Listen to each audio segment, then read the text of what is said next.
बिस्मिल्लाहिर्रहमानिर्रहीम। अस्सलाम वालेकुम viewers, my name is Fayaz Waheed.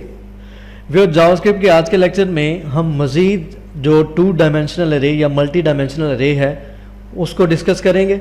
हमने लास्ट लेक्चर में देखा था कि किस तरीके से आप 2 डायमेंशनल अरे क्रिएट कर सकते हैं और किस तरीके से आप उस अरे के एलिमेंट्स को रो और कॉलम का इंडेक्स यूज़ करते हुए एक्सेस कर सकते हैं। आज के लेक्चर में हम क्या करेंगे? आज के लेक्चर में हम 2 डायमेंशनल अरे यूज़ करते हुए एक मैट्रिक्स क्रिएट करेंगे। आपने मैथ में मैट्रिसेस पढ़े हुए हैं जिनको आप उर्दू में कालब बोलते हैं। हम देखते हैं कि अगर फ़र्ज़ करें हमने 3 बाई 3 का एक मैट्रिक्स क्रिएट करना है तो किस तरीके से करेंगे अरेज को यूज़ करते हुए। तो आपको पता है कि जावास्क्रिप्ट में 2 डायमेंशनल अरे डायरेक्टली क्रिएट नहीं की जा सकती। इस वजह से मैंने वर्ड यूज़ किया था अरे ऑफ अरेज। ठीक है, यानी कि एक अरे होगी उसमें मज़ीद अरेज होंगी। तो इस तरीके से हम 2 डायमेंशनल अरे को क्रिएट करते हैं, जबकि कुछ ऐसी प्रोग्रामिंग लैंग्वेजेस हैं जिसमें डायरेक्ट आप 2 डायमेंशनल या मल्टी डायमेंशनल अरे को क्रिएट कर लेते हैं, लेकिन इसमें है अरे ऑफ अरेज। तो सबसे पहले मैं एक यहाँ पे अरे मैट्रिक्स के नाम से ही ले लेता हूँ। न्यू का कीवर्ड यूज़ करते हैं अरे, और यहाँ पे मैं 3 एलिमेंट्स की एक अरे ले लेता हूँ। ठीक है, ये मैंने एक वेरिएबल लिया, यानी कि अरे का मैंने एक ऑब्जेक्ट क्रिएट कर लिया है।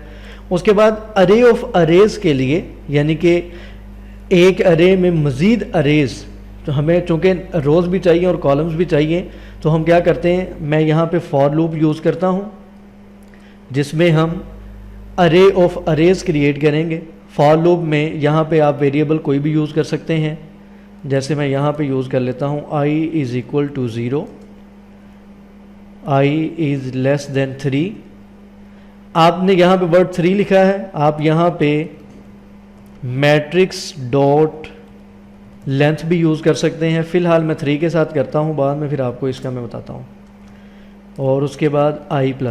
ठीक है, यहाँ पे फॉर लूप यूज़ करेंगे और ये फॉर लूप में यहाँ पे हम इसकी डेफिनेशन करेंगे। डेफिनेशन में क्या करेंगे, अरे ऑफ अरेज है तो मैं क्या करूँगा, ये जो मैंने ऑब्जेक्ट क्रिएट किया है हम फॉर लूप में इसको यहाँ पे कॉपी करते हैं और यहाँ पे इंडेक्स i दे देते हैं। ठीक है, अरे ऑफ अरेज यहाँ पे क्रिएट हो जाएंगी नंबर ऑफ रोज़ और कॉलम्स के लिए। अच्छा, ये हो गया फॉर लूप यूज़ करने के बाद। अब हम नेक्स्ट क्या करते हैं, हमने 3 बाई 3 का एक मैट्रिक्स क्रिएट करना है। तो यहाँ पे आप वैल्यूज़ राइट करें मैट्रिक्स की कि आप कौन कौन सी वैल्यू लेना चाहते हैं। 0 0 इंडेक्स पे मैं वैल्यू फॉर एग्ज़ाम्पल राइट कर देता हूँ, कोई वैल्यू राइट कर दें, फॉर एग्ज़ाम्पल 11 राइट कर देते हैं। ठीक है, इसको यहाँ से कॉपी करें, इसको पेस्ट करें, ये 3 हो गया, 4 5 6 7 8 9। ठीक है, 3 बाई 3 का जो मैट्रिक्स होता है उसमें 9 वैल्यूज़ आ जाएंगी। इस तरीके से यहाँ पे वैल्यूज़ को मैं चेंज कर देता हूँ, 14 15 16 और ये 19। और यहाँ पे इंडेक्स चेंज करेंगे। ये फर्स्ट रो यहाँ पे कंप्लीट हुई, यहाँ पे सेकंड रो का इंडेक्स स्टार्ट हो गया।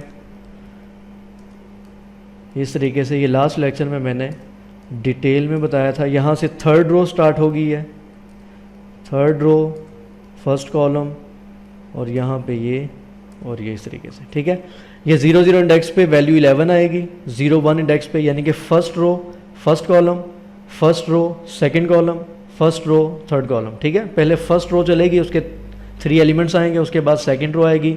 सेकंड रो में जैसे ही जाएंगे उसका इंडेक्स 1 हो गया है, थर्ड रो में जैसे ही जाएंगे उसका इंडेक्स 2 हो जाएगा। तो अब ये वैल्यूज़ तो हमने यहाँ पे बता दी हैं कि ये वाली वैल्यू इस इंडेक्स पे हमें चाहिए। अब नंबर ऑफ रोज़ और कॉलम्स को क्रिएट करने के लिए यहाँ पे हमने क्या किया है, अरे ऑफ अरेज क्रिएट की हैं कि एक अरे में हमने मज़ीद यहाँ पे 3 अरेज को क्रिएट किया है। अब कितने नंबर ऑफ कॉलम्स उसमें आएंगे या कितनी नंबर ऑफ रोज़ आएंगी, उसके लिए हम यहाँ पे दोबारा से 2 फॉर लूप यूज़ करेंगे, एक रो के लिए और एक कॉलम के लिए। ठीक है, फॉर लूप में यूज़ करेंगे i is equal to 0, i is less than 3 और i++। ये यहाँ से इसकी डेफिनेशन आई। इसके अंदर मैं एक नेस्टेड फॉर लूप यूज़ करूँगा नंबर ऑफ कॉलम्स के लिए, ठीक है। j is equal to 0, j is less than 3। ये जहाँ पे मैं 3 लिख रहा हूँ ना, आप यहाँ पे ये जो वेरिएबल मैंने यूज़ किया है इसकी लेंथ भी लिख सकते हैं। और यहाँ पे ये बेसिकली ये जो फर्स्ट लूप है i, ये नंबर ऑफ़ रोज़ के लिए हैं कि कितनी मुझे रोज़ चाहिए, और ये नंबर ऑफ़ कॉलम्स के लिए हैं कि मुझे कितने कॉलम्स चाहिए, ठीक है। j प्लस प्लस, यहाँ से इसकी डेफिनेशन स्टार्ट होगी। इसकी डेफिनेशन में हम डॉक्यूमेंट डॉट राइट यूज़ करेंगे, डॉक्यूमेंट डॉट राइट। अब हमने स्क्रीन पे आउटपुट दिखानी है।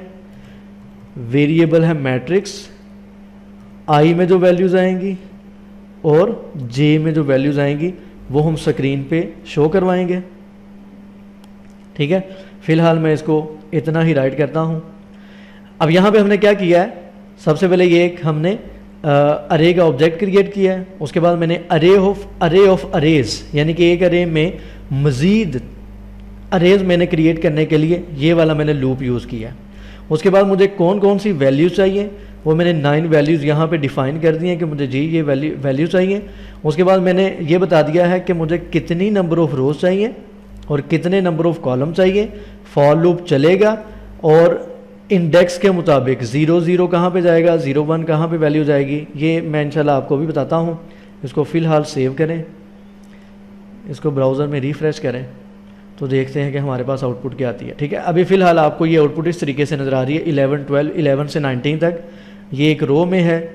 हम इसको एक तो लाइन ब्रेक करते हैं, यहाँ पे आप राइट कर लें डॉक्यूमेंट डॉट राइट, ठीक है। BR का टैग यूज़ करें लाइन ब्रेक के लिए। अब इसको सेव करके रिफ़्रेश करें, ठीक है। तो ये इस तरीके से जैसे ही फर्स्ट रो ख़त्म हुई लाइन ब्रेक होगी, जैसे ही सेकंड रो ख़त्म हुई लाइन ब्रेक होगी, ठीक है। और नेक्स्ट एक और काम करेंगे, एलिमेंट्स के दरमियान स्पेस देने के लिए। मैं यहाँ पे स्पेस के लिए आपको पता है नॉन ब्रेकेबल स्पेस का एक ख़ास वर्ड यूज़ किया जाता है। इसको यहाँ पे मैं 2 टाइम यूज़ कर लेता हूँ ताकि हर एलिमेंट के दरमियान आपको स्पेस नज़र आ जाएगी। तो आप देख सकते हैं 11 12 13, ठीक है। ये एज इट इज़ आया है 0 रो पे, ठीक है। ऐसी रो जिसका इंडेक्स 0 था, ये 0 इंडेक्स की रो है, ये इंडेक्स 1 की रो है, ये इंडेक्स 2 की रो है, और ये वाला जो कॉलम है फर्स्ट, ये 0 इंडेक्स का है, ये 1 इंडेक्स का है और ये 2 इंडेक्स का है। तो इस तरीके से आप अरेज को यूज़ करते हुए और फॉर लूप यूज़ करते हुए एक मैट्रिक्स यानी कि 2 डायमेंशनल अरे क्रिएट कर सकते हैं। और यहाँ पे एक और चीज़, एक तो आप यहाँ पे 3 की बजाय आप यहाँ पे लिख सकते हैं मैट्रिक्स लेंथ, ठीक है। यानी कि जो लूप चलेगा वो मैट्रिक्स लेंथ से लेस चलेगा। देखें i की वैल्यू 0 से स्टार्ट होगी, मैट्रिक्स लेंथ क्या है 3 है, ठीक है। मैंने यहाँ पे 3 एलिमेंट्स की यहाँ पे लिमिट दी है। तो ये लूप चलेगा 0 के लिए, 1 के लिए, 2 के लिए, और जैसे ही 3 आएगा तो ये लूप यहाँ से टर्मिनेट हो जाएगा, यानी कि लूप नहीं चलेगा। सेम इसी तरीके से इसको सेव करें, रिफ़्रेश करें तो कोई फ़र्क नहीं पड़ा। यानी कि आप यहाँ पे मैट्रिक्स लेंथ भी राइट कर सकते हैं। और इसके अलावा आप लोग यहाँ पे ये बेसिकली जो फर्स्ट जो लूप मैंने यूज़ किया ये नंबर ऑफ़ रोज़ के लिए है। अगर मैं यहाँ पे 2 लिख देता हूँ, मैं कहता हूँ कि ये लूप चले 0 रो के लिए, फर्स्ट रो के लिए, जैसे ही सेकंड रो पे जाएगा, चूँकि i लेस देन 2 है, इक्वल टू 2 नहीं है, इस वजह से यहाँ पे सिर्फ 2 रोज़ ही डिस्प्ले होंगी, 0 और 1 इंडेक्स वाली, ठीक है। ये देख सकते हैं आप 0 और 1 इंडेक्स वाली रो यहाँ पे नज़र आ रही है। मैं इसको 1 कर देता हूँ। अब ये लूप जस्ट 1 टाइम ही चलेगा, एक रो नज़र आएगी। इसको 3 कर देते हैं। ये नंबर ऑफ़ कॉलम्स को चेंज करके देखते हैं। यहाँ पे मैं 2 कर देता हूँ वैल्यू, ठीक है। ये 2 कॉलम्स आ गए। यहाँ पे मैं 1 कर देता हूँ तो सिर्फ एक कॉलम ही आएगा, और अगर यहाँ पे मैं 3 करता हूँ तो यहाँ पे हमारे पास 3 कॉलम्स आएंगे। तो ये वाले जो 2 लूप हैं ये बेसिकली नंबर ऑफ़ रोज़ और कॉलम्स के लिए यूज़ हुए हैं कि कितनी नंबर ऑफ़ रोज़ और कितने नंबर ऑफ़ कॉलम्स मुझे चाहिए। और ये वाला जो लूप है ये यूज़ हुआ है मल्टीपल अरेज क्रिएट करने के लिए, ठीक है, एक से ज़्यादा अरेज को क्रिएट करने के लिए। अब ये लूप किस तरीके से वर्क करेगा मैं थोड़ा सा आपको बता देता हूँ। यहाँ पे सबसे पहले ये लूप जैसे ही यहाँ पे एग्जीक्यूट होगा, आई की वैल्यू है 0, यहाँ पे चेक करेगा क्या 0 3 से लेस है, जी 0 3 से लेस है, तो क्या होगा, ये लूप एग्जीक्यूट होगा और नेक्स्ट यहाँ पे आ जाएगा जे की वैल्यू भी 0 है, जे की वैल्यू चेक की जाएगी क्या 0 3 से लेस है, जी 0 3 से लेस है, ये कंडीशन भी ट्रू हो जाएगी। तो यहाँ पे 0 0 इंडेक्स पे, ठीक है, यहाँ पे 0 0 इंडेक्स पे ये जो फर्स्ट वैल्यू है 11 ये आपके सामने स्क्रीन पे नज़र आ रही है, ठीक है। इस तरीके से ये लूप चलेगा। एक और वैल्यू का मैं बता देता हूँ। इसी तरीके से जब ये एक दफ़ा वैल्यू डिस्प्ले होने के बाद जैसे ही दोबारा लूप चलेगा तो आई की वैल्यू 0 ही रहेगी, फर्स्ट रो ही रहेगी, ठीक है, ये कंडीशन ट्रू रहेगी।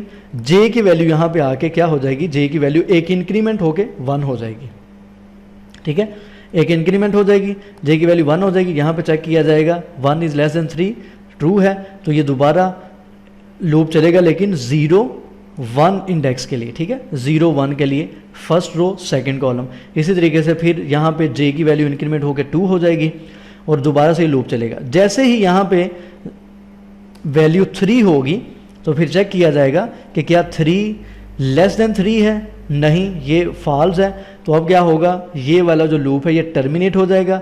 अब आई की वैल्यू यहाँ पे इंक्रीमेंट हो जाएगी, ठीक है, फिर 1 के लिए दोबारा जे का जो लूप है ये 3 टाइम चलेगा, फिर जे की आई की वैल्यू यहाँ पे 2 हो जाएगी, फिर 2 के लिए ये लूप 3 टाइम चलेगा। तो इस तरीके से आपके सामने आउटपुट आती है। उम्मीद करता हूँ कि समझ आई होगी आप लोगों को। अगर कोई भी कन्फ्यूजन हो तो आप पूछ सकते हैं। ये प्रोग्रामिंग के कॉन्सेप्ट थोड़े से ज़रा आगे आगे मुश्किल होंगे कि कहाँ पे लूप किस तरीके से वर्क कर रहा है, क्या कर रहा है, तो ये चीज़ें थोड़ी सी प्रैक्टिस से आपको समझ आएंगी, लेकिन मुश्किल नहीं है। आप समझने की कोशिश करें, इंशाल्लाह आपको समझ आ जाएंगी। अब इसमें और भी बहुत से काम हो सकते हैं।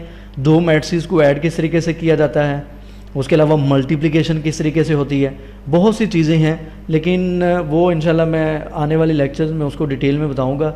अभी फ़िलहाल हम कोशिश करते हैं कि नेक्स्ट टॉपिक स्टार्ट करें, क्योंकि रेस के काफ़ी लेक्चर्स हो गए हैं। तो इंशाल्लाह नेक्स्ट लेक्चर में मिलते हैं। दुआ में उसे याद रखा करें। किसी भी किस्म का कोई भी क्वेश्चन हो, फेसबुक का पेज, एक तो मैं आपको बता दूं, फेसबुक का पेज मैंने एक नया क्रिएट किया है। वो कुछ रीज़न्स की वजह से जो पुराना था वो मैंने डेल कर दिया था, तो अभी प्रोग्रामिंग वर्ल्ड के नाम से पेज मैंने क्रिएट किया है। उसका मैं लिंक भी वीडियो के नीचे मैंने पेस्ट कर दिया था, तो आप नेक्स्ट टाइम वहाँ पे मुझे मैसेज कर सकते हैं। और यूट्यूब का चैनल जिन्होंने अभी तक सब्सक्राइब नहीं किया, सब्सक्राइब करें। अल्लाह हाफ़िज़ नासिर।